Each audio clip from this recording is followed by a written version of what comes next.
Alrighty, so let's get started. Good evening, everyone. Thank you. A huge thank you first to our participants for joining us and for our speakers. My name's David Sweet. I'm the CEO and founder of Focus Corp. We're an executive search company focused in APAC with our home office in Tokyo and office in Singapore, Hong Kong, and Myanmar. We continue to do monthly webinar presentations, and this month is Inclusive Leadership, which will be handled by Carol Turado, our manager for our human resources team. Before we get started, just a couple of housekeeping things. First, there is a Q&A little box down on your Zoom control panel. Feel free to add questions throughout the presentation. Our speakers will have opportunities to answer those live. Also, there is a chat there. You can put things in there as well, and I'll try to moderate those as best as possible as we go through tonight. And then lastly, before I forget, there's going to be a survey sent out tomorrow to everyone along with a recording of the video. So take a short survey so you can find out, so we can learn from you what you want for our next webinars. So without further ado, I'll turn that over to you, Carol. Yes, thank you, David. And hello and welcome everyone who joined our second series of diversity and inclusion. Main topic for tonight is inclusive leadership. And again, my name is Carol. I manage the HR team at Focus Corp. So thank you so much for making time this evening. So our first speaker for tonight, I'm honored to present to you Sakura Kuma. Kuma-san is the CEO of APM Terminals. And this is one of the very few female CEOs in the port community. And as we know, it's a very male-dominated industry as well.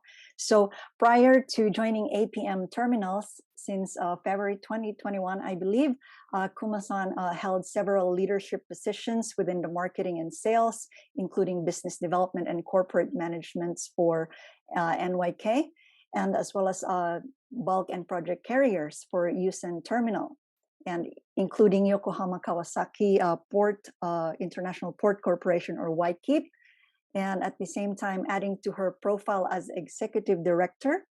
So her passion towards environment led the LNG bunkering developments of Port Yokohama.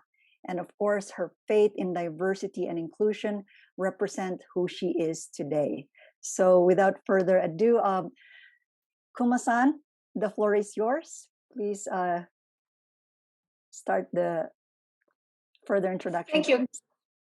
Thank you, Carol, for your nice introduction.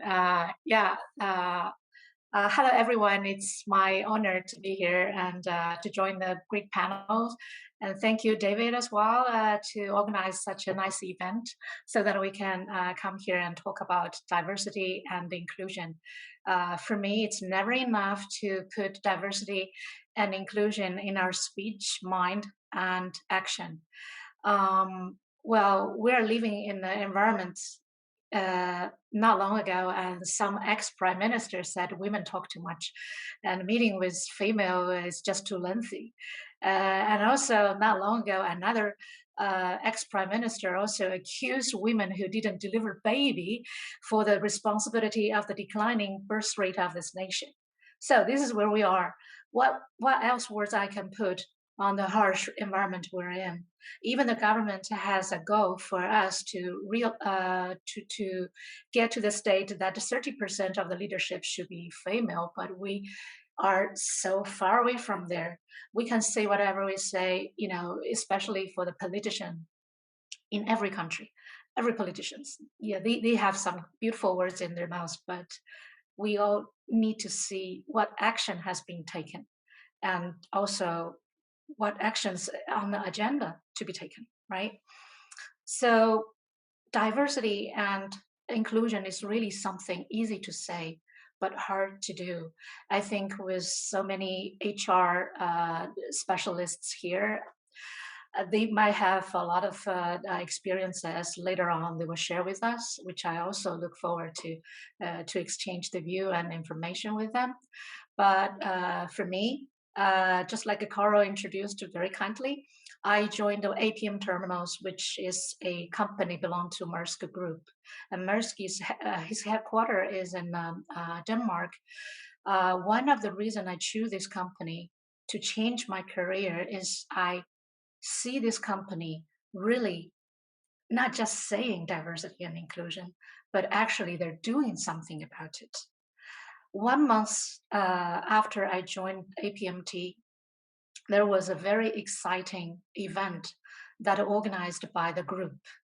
So, David, would you please show the rainbow container photo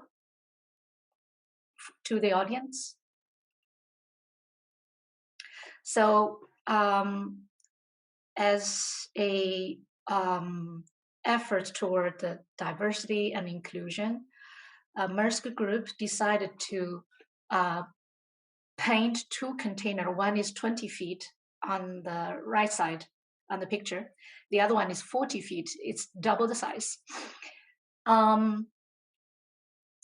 Normally, you see there's a lot of boxes. We call it a container on the vessel, on the ship, behind these two rainbow containers. That is something we used to put cargoes in. But these two rainbow containers is a symbol. We painted into the rainbow color to represent diversities. And it is empty inside. There's no cargo inside. But what the initiative was to put these two containers at outstanding positions on the vessel and have the vessel have this world tour. Actually, the world tour started from Los Angeles, one of the APMT terminals, Pier 400, and Yokohama was the first stop. So the journey started from March 11th, and the vessel arrived at my terminal. I'm very proud to call it mine because it's really exciting to welcome these two containers. It arrived at Yokohama March 22nd. And once I knew the two container was approaching to our terminal, it was never a second of hesitation for me to decide we're gonna discharge the two containers, have them grounded, and open the door so that my staff, our group staff, can write some message inside the containers before it depart from Yokohama and continue its world tour. So the final destination of these two containers would be Copenhagen. That's where Maersk Group's headquarters stationed. So Maersk Group started this initiative is one to show the world, whoever has chance to catch the image of these two rainbow containers, that this is a company who emphasize on inclusion and diversity very much, not just in our speech, but in our actions. David, would you please show another photo? Right. So, despite of the corona pandemic, actually, when you see us without face masks, was just for photo. Before and after the photo was taken, we were all on our masks, just like every one of you in your daily life. But we just can't help to show us how proud we are of our company's initiatives. If you see the laughters and smile on our faces, you will see our pride. And you'll see us raise our hand. And this is another initiative started a little before the International Women's Day. So in our group, we encourage people to raise hand. That's a signature to show that we support International Women's Day and the whole idea about International Women's Day. So when you see our raise our hands, and that is how we are so agreeable to the initiative and how we are proud of being part of the initiatives. And we also, all of us, put our signatures and messages into these two containers. I think later on we probably have opportunity to show the world of the whole exhibition of the tour, the contents of the tour, because a lot of our colleagues also go to the port and catch the containers and even write messages in. And I got a very positive feedback after I decided to discharge these two containers from internal organizations. They said, not so many MD in the terminals would like to take this, handful job to discharge it and reload it. But since I did, it's an influence to other ports the vessel later visited. So I saw a lot of other port also discharge it, so that the employee of our group had more opportunity to put our message. I think this is just a one small step, but with many small steps our group is taking, we're making it a better world. As I mentioned in an interview after this picture was taken, I believe APMT terminal together with Maersk, what we deliver is not only the cargo, but a commitment toward a better future. So that's the story I would like to introduce to you guys. I understand I have 15 minutes and I take 14, so I would like to return the bar to Carl. Please pass it on to other panelists. Thank you very much. Yes, thank you, Kuma-san. And I like the last line that you mentioned, that APM together with Maersk, you're not just delivering cargoes, but you are committing to a better future. I love that line. So thank you very much for that. And of course, to welcome our second speaker for tonight, I would like to welcome Yumi Takahata. Takahata-san is from Deloitte, Japan, Deloitte Tomatsu Group, and has been leading all kinds of diversity and inclusion in their initiatives inside Deloitte. So not to keep it long, Yumi-san, the floor is yours. Please go ahead. Sure. Can you hear me and can you see my screen? Yes, we can. It's perfect. Great. So good evening, everyone, and thank you so much for having me today. So I have named my part as D Innovation. D stands for not just Deloitte, but also diversity, development, discover, data, and a whole bunch of different things that combine with the word of innovation. And I will explain why later on. So my agenda. I will first introduce who I am and who we are, and then take you through to diversity and inclusion and inclusive leadership from why and how perspective. So here we go. So first of all, my name is Imi Takahata, and I lead diversity and inclusion at Deloitte Japan, Deloitte Tomatsu Group. Born, raised, and spent almost my entire life in Japan with 3 professional career pillars that you can see right here that look all random, but they're all connected and got me where I am today. And then who we are.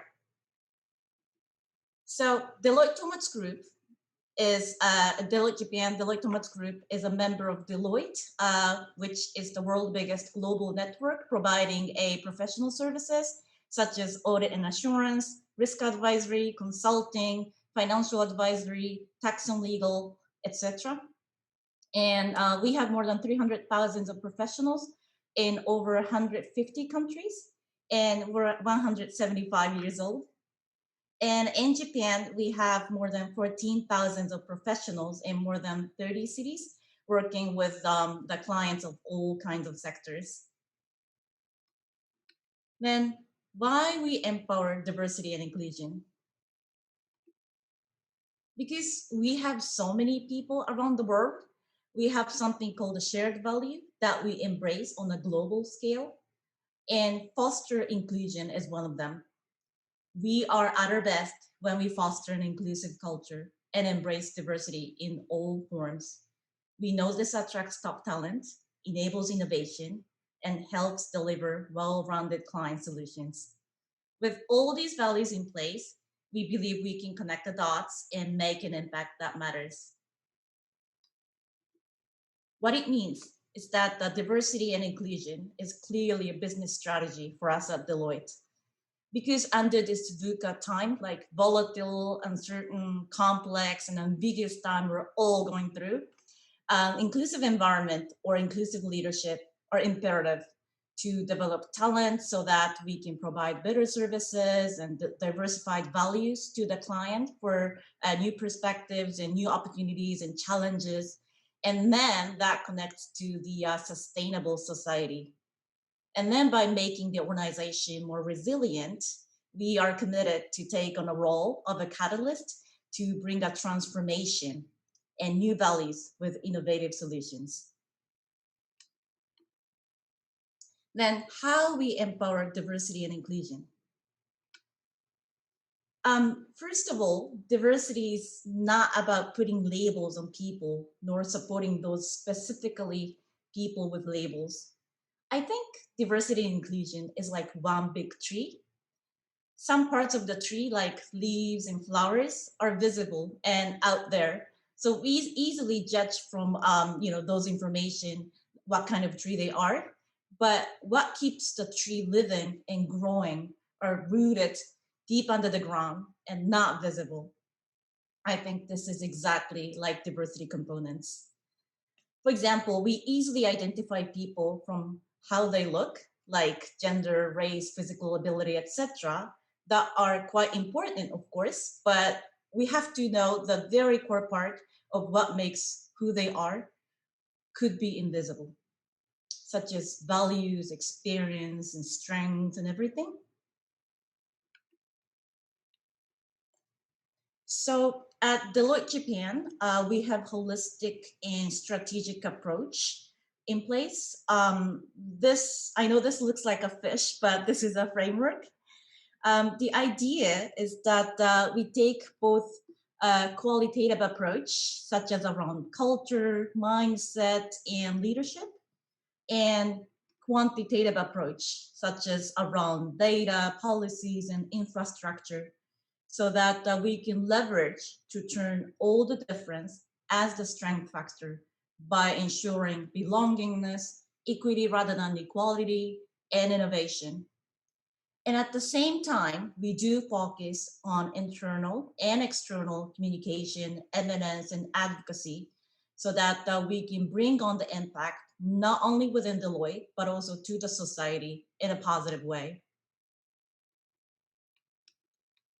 Then, why we empower inclusive leadership. So, why inclusive leadership matters? Well, I said it's a business case, so we do have proven evidence.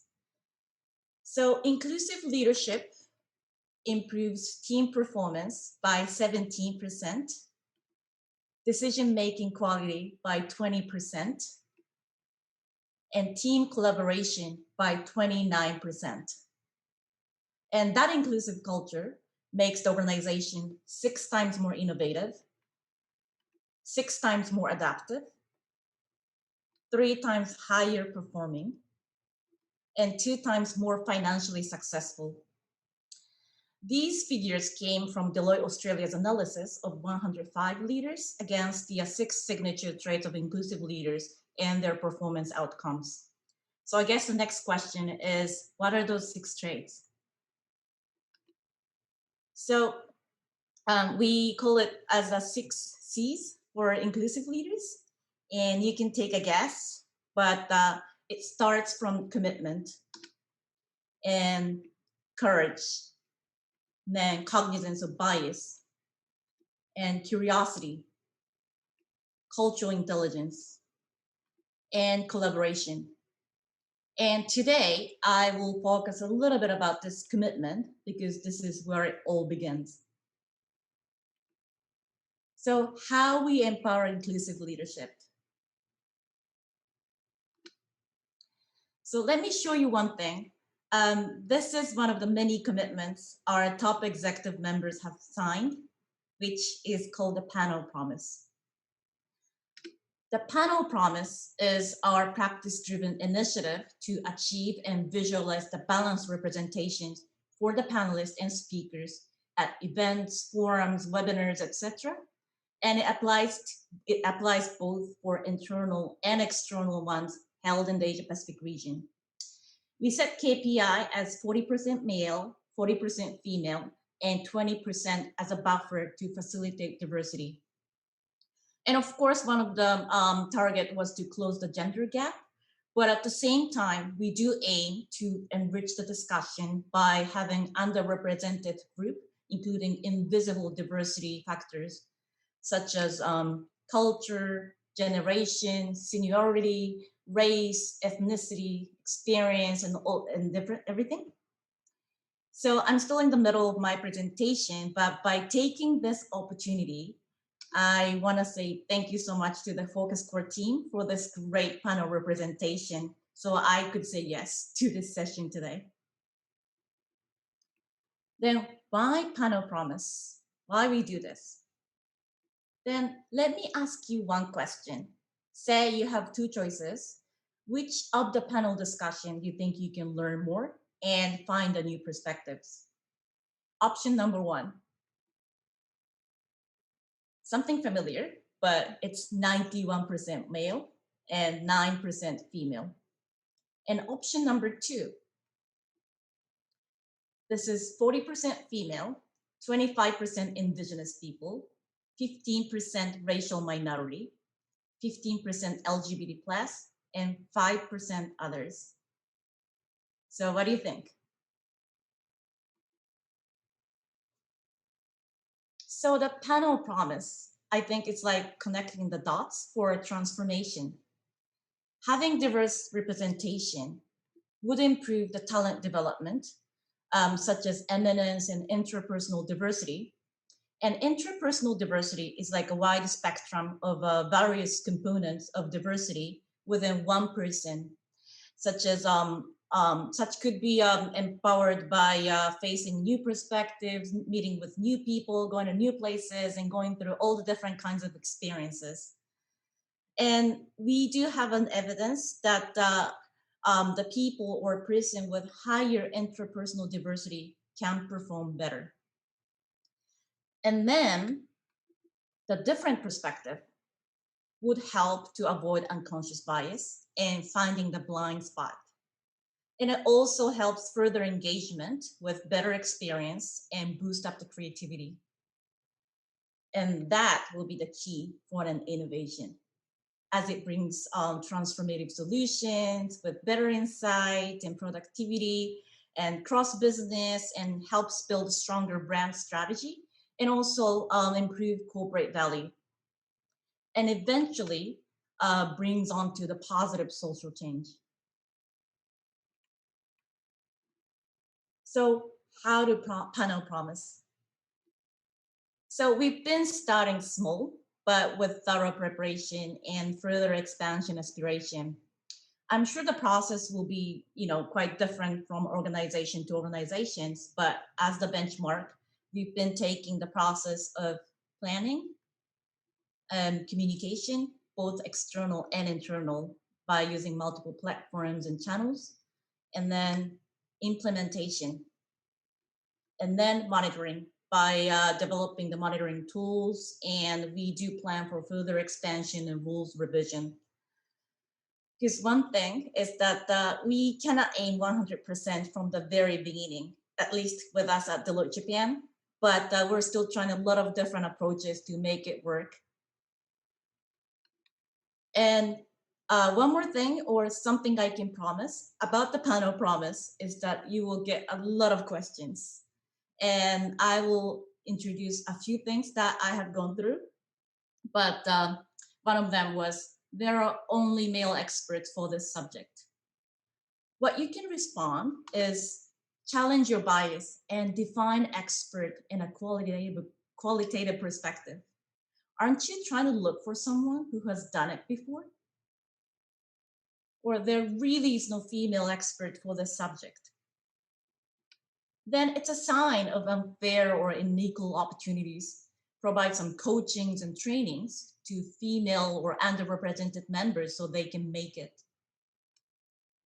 Or, excuse me, or the host does not have diverse enough panels full, then work with the host to find the best diverse representation by using the professional and social network, which would improve your engagement. Or this event has been joined by the executives as a tradition, and bracket, they're all males, for example. And then it is the best timing to review the panelist landscape, breaking the tradition for a transformation. Or this is very important and cannot change the agenda. Then it should be planned as a diversity-centric, not agenda-centric. Especially if it's important, it should be productive. So as a reminder, it is not about playing around the numbers for being or looking nice. It is about different and new perspectives and further values and innovations as business imperative. So lastly, as the wrap up for my part, I would like to introduce my favorite metaphor about diversity and inclusion. I think it's like making a cake. For example, say you have all kinds of different ingredients like chocolate and flowers and everything, but they don't become a cake themselves, right? You need to have right recipe, you have to mix in the right way, and you need to bake at a right temperature to make this beautiful cake. So only when the diversity meets inclusion, you can make a value out of it. And there's one more thing actually, and I was baking myself the other day, and I just figured even this picture is not showing the whole thing because we put salt, brandy, vanilla extracts, and everything. And we never put them a lot, just a few or little amount, right? But they do make difference, and we really need them. What it means, it's not about how much or how many or how loud you are. It's what kind of impact you can make from your authentic selves. So I guess I spoke too much over the cake and making everyone hungry, but let's continue to make a unique cake of diversity and inclusion rather than just having bags of ingredients. That's all for me. Thank you so much. Thank you so much, Yumi-san. I love the analogy and the journey that you have presented here. It takes me to think a lot of the examples that you have shared. So I really appreciate that. And thank you. And of course, our final speaker for tonight, of course, last but not least, our final speaker for tonight is Shuhei Taguchi. He's from Johnson & Johnson and is their Asia Pacific Regional Lead for Open&Out. It's a cross-company ERG for LGBT and ally. So Shuhei-san, please feel free to take the floor. Thank you, Carol. Good evening, everyone. My name is Shuhei Taguchi, and I'm leading Open&Out. I'm leading ERG, Employee Resource Group, called the Open&Out in Asia Pacific region at the moment. I will share my screen and let's look at how we drive this initiative as one of the voluntary group for Johnson & Johnson. Can you see my screen now? Yes, you can. Sorry, let me reshare. I think we're fine. Okay. Great. So again, my name is Shuhei Taguchi, and I was born in Tokyo as a Edoko, and now I'm working for Johnson & Johnson as Global Services HR and Total Rewards Specialist. And my life with Johnson & Johnson started back in 2011 after I came back from New York for my study. And it was a really dark time for Japan because it was right after the earthquake. So I was quite shocked when I came back to Japan. But since I was really depressed, but I need to find a job, and I fortunately met Johnson and decided to join them. One of the reasons I decided to join Johnson is I still remember that all the interviewers are really diverse. One people has um, disability in his sight, and one people is really, how do I say, really like a salaryman type of person. The last person was more like um, Ikeoji-san type. So there's those like three different characters that caught my attention, and I was wondered why Johnson has such a diverse people only for the within the HR section. So let's look at the diversity inclusion at Johnson Johnson. We recently changed the name to diversity, equity, and inclusion. This is clearly stated in our credo, which is our company philosophy, that we fulfill the responsibility for not only our customers, but also we fulfill the responsibility for our employees. And we respect their dignity and diversity. So that part is in our credo, as well as diversity, equity, and inclusion is our business strategy as well, like at Deloitte. But we also ask to demonstrate DE&I in our daily work. DE&I is not just something that company will provide you, but also we need to create more inclusive culture within our society or within a workplace by ourselves. So this is more like a collaborative effort by management in HR from policy perspective and ERG from culture perspective. And then these three pillars are diversity, equity, and inclusion key activities at Johnson Johnson. So I'm talking about ERG as a leading one. So what are ERGs? ERG is employee-led group, voluntary, but in Johnson Johnson, you can put your ERG activities or ERG roles to your performance and development program. And the ERG focus on the shared identities and affinity and experience. It's more like a focus on one diversity segment. And we have 12 ERGs globally, such as people with disabilities or racial differences or work experience differences, such as like veterans in the United States or pharmacies in the United States as well. But more likely, we focus on to break those barriers by the races or generations or sexual orientations or genders to make our company more like a flat and also more inclusive. So why ERG is important to our enterprise or business?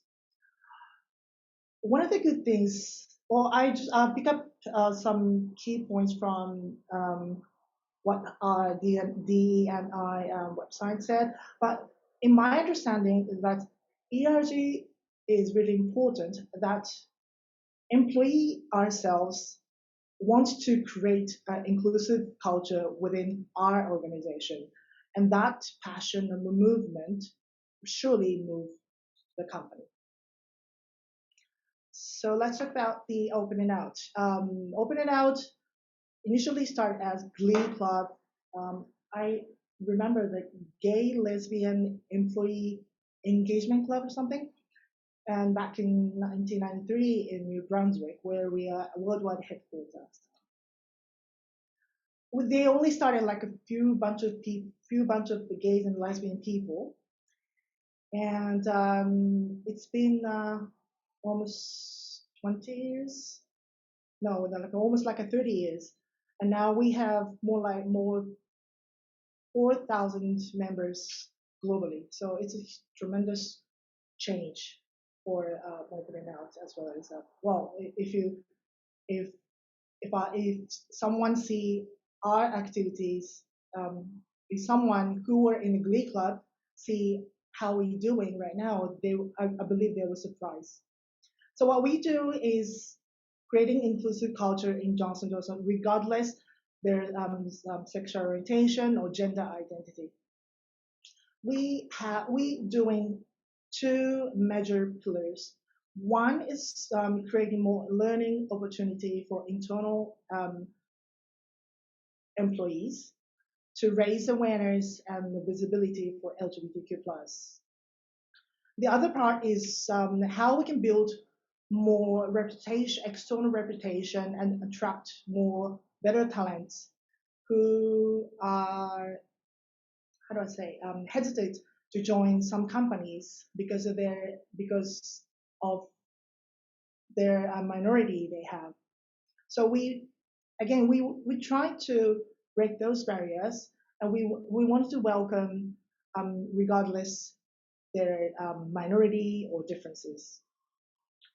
So Open&Out and also Glee Club started with Glee Club. We continuously work for like almost 30 years.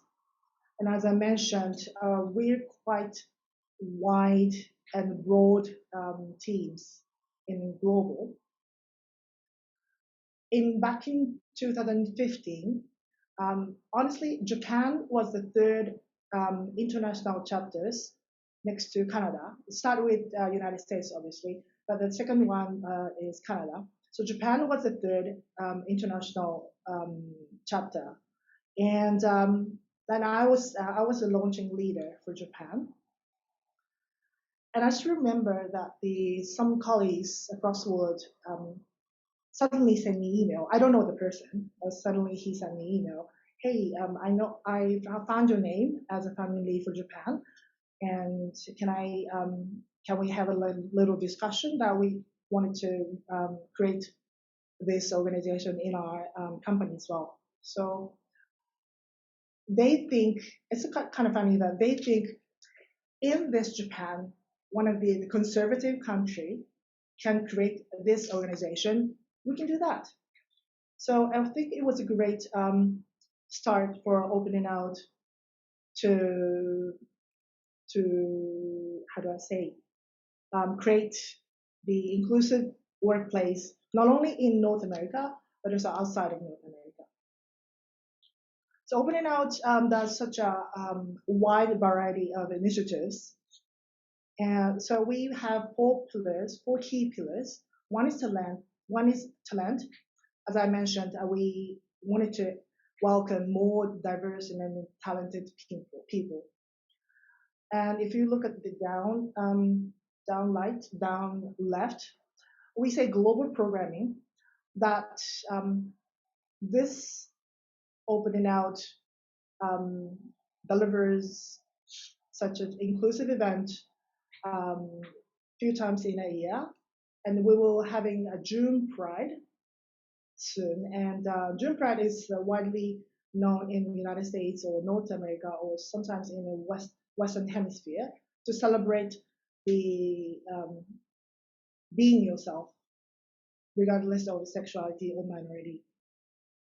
So that kind of major event, we ask each country chapters or market chapter to do the same thing to show our colleagues that we unite as one and wanted to create more inclusive space within Johnson Johnson.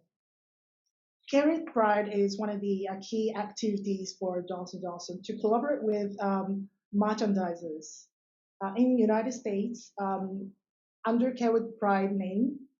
The retails company can give customers a little bit of discount, and also if the customer buy those products, we will donate a certain amount of money to the non-profit organization. And global community is one of the other key points, that we collaborate with external organizations such as United Nations, and also we recently published that we signed to human rights campaigns, LGBTQ plus act to agree to the LGBTQ act at the United States.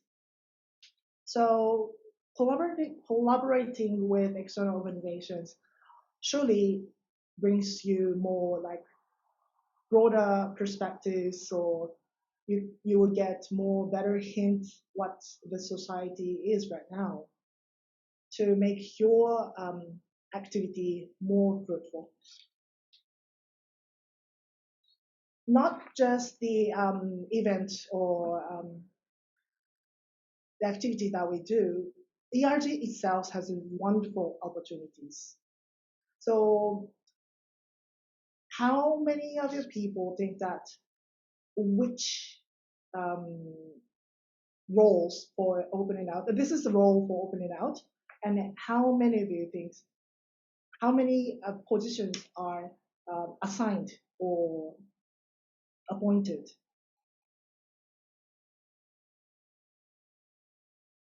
Let's see. These positions are fully voluntary, and you raise your hands. Well, sometimes you need to compete with others who want to take that position, but these positions are really voluntary. And if you raise your hand, and if you're selected, you will take the role. So this is more like, well, my day job is Global Service HR staff, which is more like, how do I say it? Like working on a computer for every day. It's kind of not, I wouldn't say it's boring, but it's more like, how do I say, like narrow perspective role. But I got my role at Asia Pacific regional lead, brought me a broader perspectives, and also great opportunity to discuss with, sometimes with the executive sponsors, or sometimes with global colleagues around the world. And by the way, have any one of you think what LGBTQs are in terms of visible or invisible? When we look at, well, I think Yumi-san, Takahata-san mentioned earlier that LGBTQ plus is one of the invisible minority. So at the very first of my slide, if I didn't write myself as a gay person, I think none of you understand that I'm gay. And I've been hide my sexuality for like more than like 3 decades or so. This is me when I was 4. You will understand, I was quite enjoying rainbow things from my very childhood. But still, I'm really in my closet, and I didn't want to tell my sexuality into others. But now I'm standing in front of with the Johnson Johnson banners and marching at Shibuya Street. So something has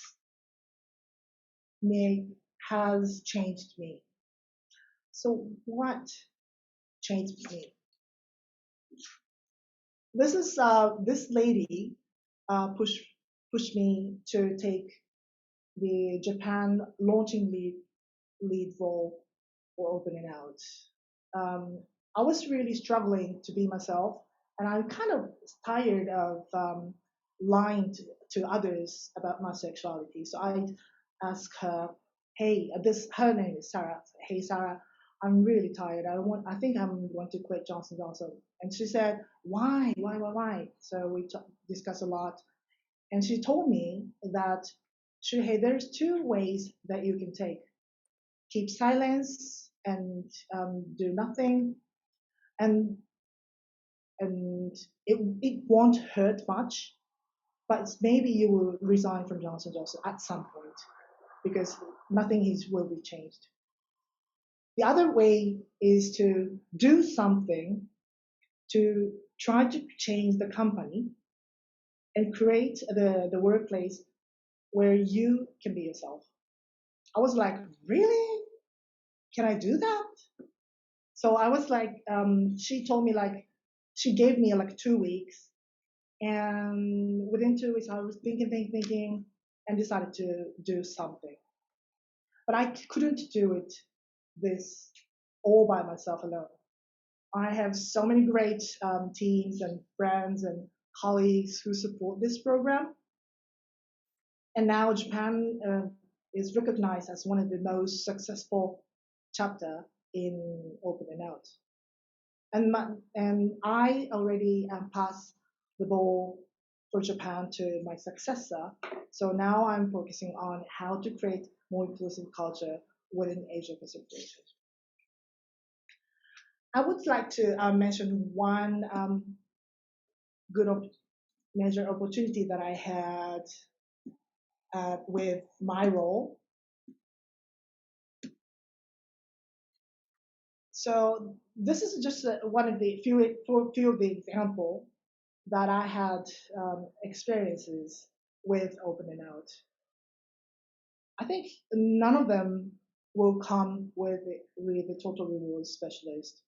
So with this role, I had great experiences and opportunities, and also great connections and friends and colleagues.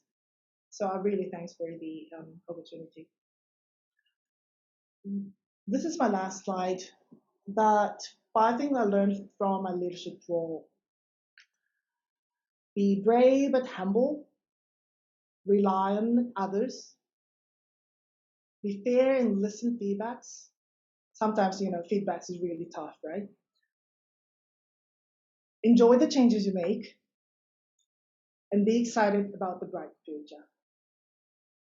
Thank you very much. Thank you so much, Taguchi-san. Thank you for sharing the personal side of your experiences. I think it's really valuable to have someone like you in our panelist, because I think there are a lot of people who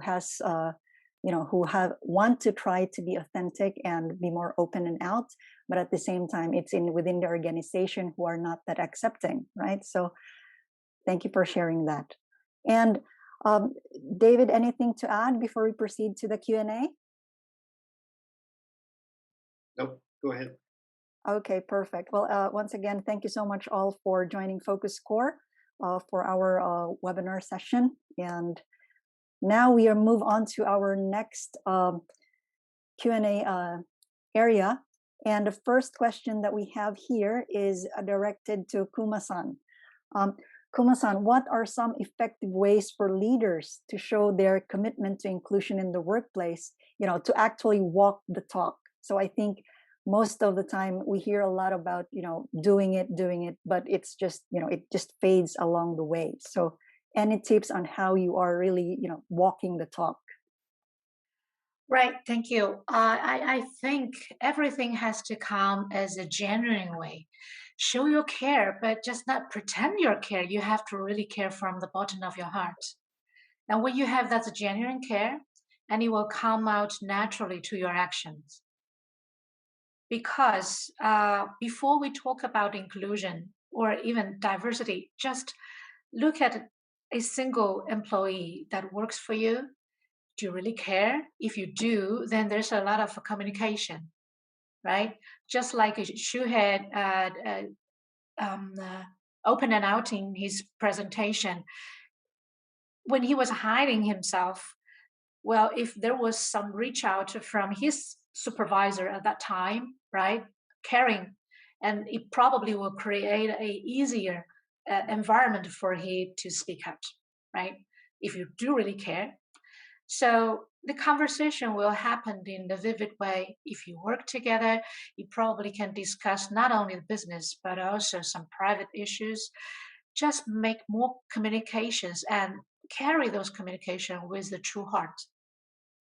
And that will just, reach out to them. If you have the genuine care, sometimes even you misexpress yourself because when you talk to people, you probably cannot always 100% correctly express yourself, and so is the other people. But if you have this genuine care, eventually you will reach the state they will trust you, and then become easier to talk about everything. I mean, it's not only about your employee, but also the counterpart, your business partners, external, internal. If you really can, with this true heart, communicate with people with this true curiosity and care, then it will apply to any relationship that you have. And once you have that relationship, I call it trust, then everything will become very easy. Thank you. Thank you. Thank you for that. Thank you for sharing your insight, Kuma-san. The next question we have is a follow-up to Taguchi-san coming out at Johnson & Johnson. Did you feel that by coming out, being more authentic to yourself, do you feel that you have actually added a contribution to making Johnson & Johnson like a more attractive company in Japan, especially in Japan market? Thank you, Carol. When I recall, when our President Council sent out the message to all employees, like 5,000 employees, that we're going to launch Open&Out Japan, with saying that I'm a gay person, then I saw the email. I already read the email beforehand. But when I see that email came to my inbox, my hands were literally shaking in fear, because everyone knows that I'm gay, right? But in next like 20 or 30 minutes, I received like tons of email, like how many, like 40 emails, and none of emails bullies me or harass me. All the email that I got is, they are supporting, and also they sometimes praise my courage. So I really felt I was accepted, and also literally, I cried a lot at my desk. And after like 5 years, I believe the culture was changed drastically compared to launching Open&Out in Japan.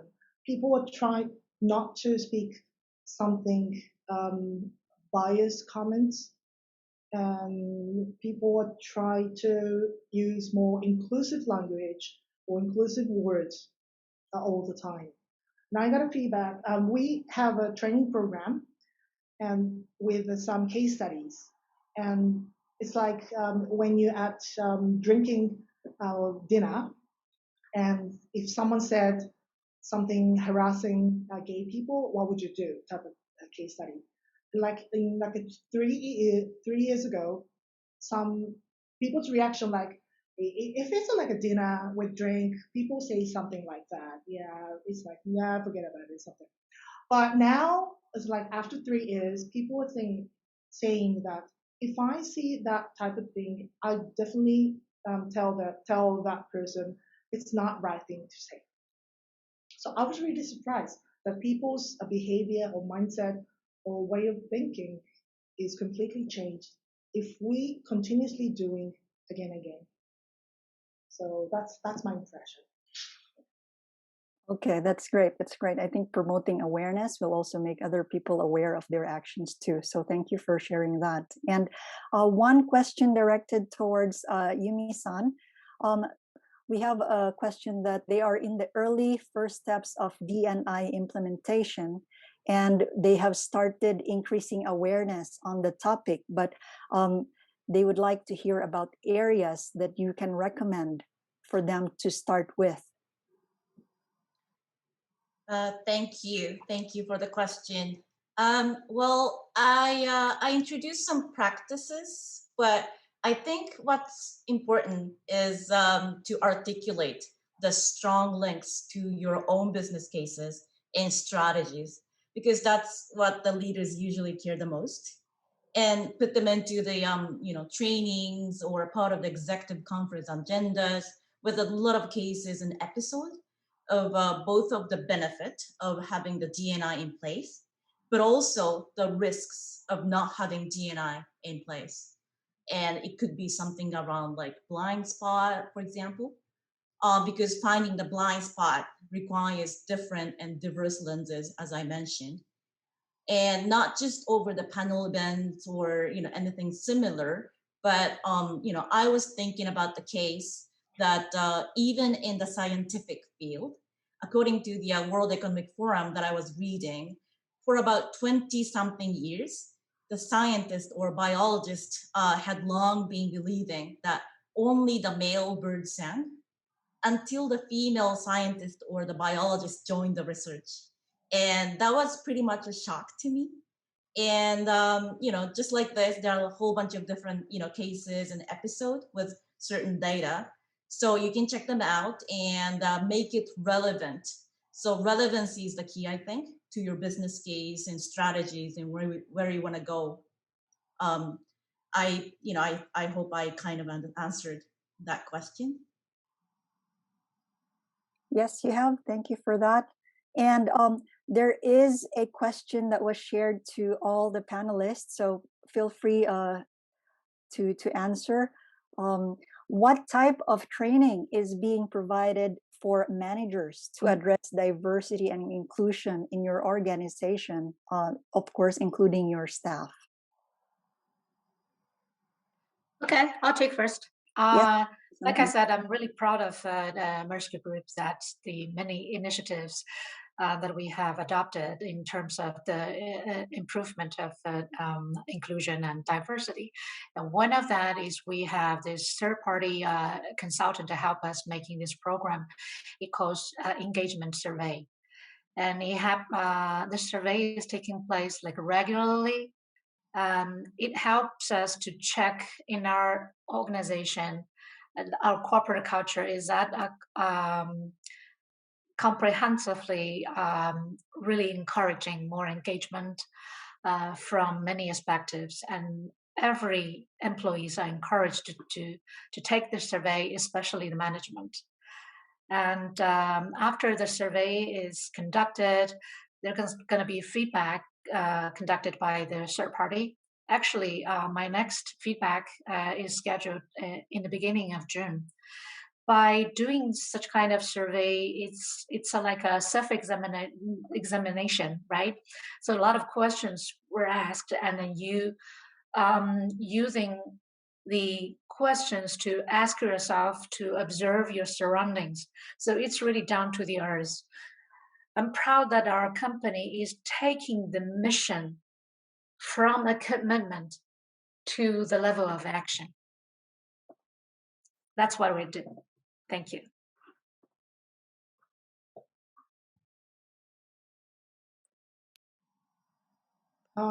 If I could, I think what Kuma-san said is really amazing, that the managers try to get feedbacks and try to think about what they need to change in their daily behaviors, or how do they manage their subordinates. One thing I wanted to mention is like, if this person didn't anything about manager training around diversity inclusion, I definitely recommend you to try unconscious bias training. This is a fundamental training, and unconscious bias training is more like to recognize what biases are you have, and also how you cope with those biases. So this is not directly diversity inclusion, but surely a fundamental of understanding and behave better around diversity inclusion. If I Kitaguchi-san. Yumi-san, no, go ahead, sorry. please. If I can just add a few things from Deloitte's perspectives, we also do unconscious bias trainings as well. And what we do is we do implement both globally made ones and also locally tailored one, especially around like cultural inclusion in Japan.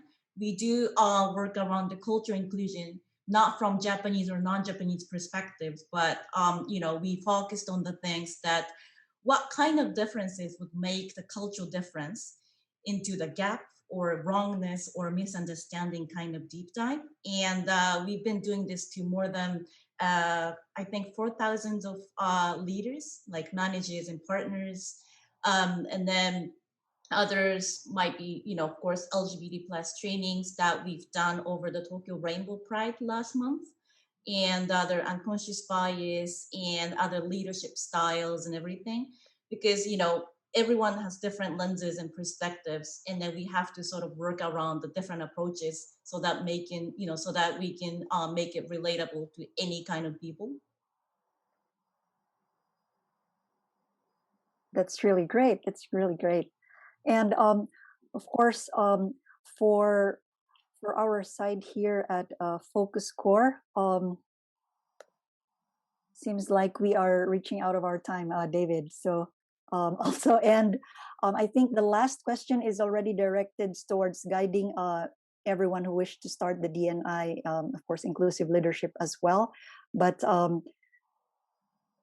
we will also have a recorded version of this webinar to be available to everyone who joined and who are not able to stay longer.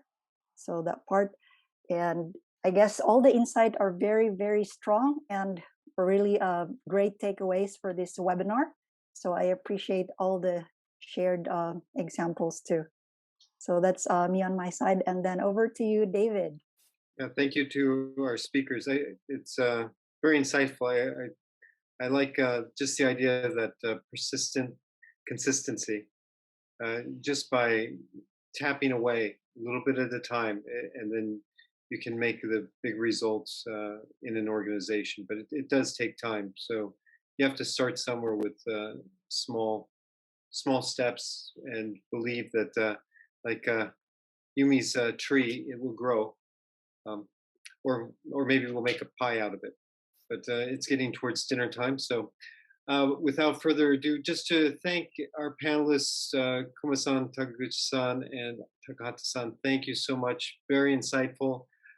We will be, again, sharing a survey asking for your input. And if people are looking to hire diverse employees, please reach out to Carol or myself. We're always happy to guide and instruct in how to do a good job of doing that. So thank you all so much for your time tonight, and all the participants that were here. Truly appreciate it.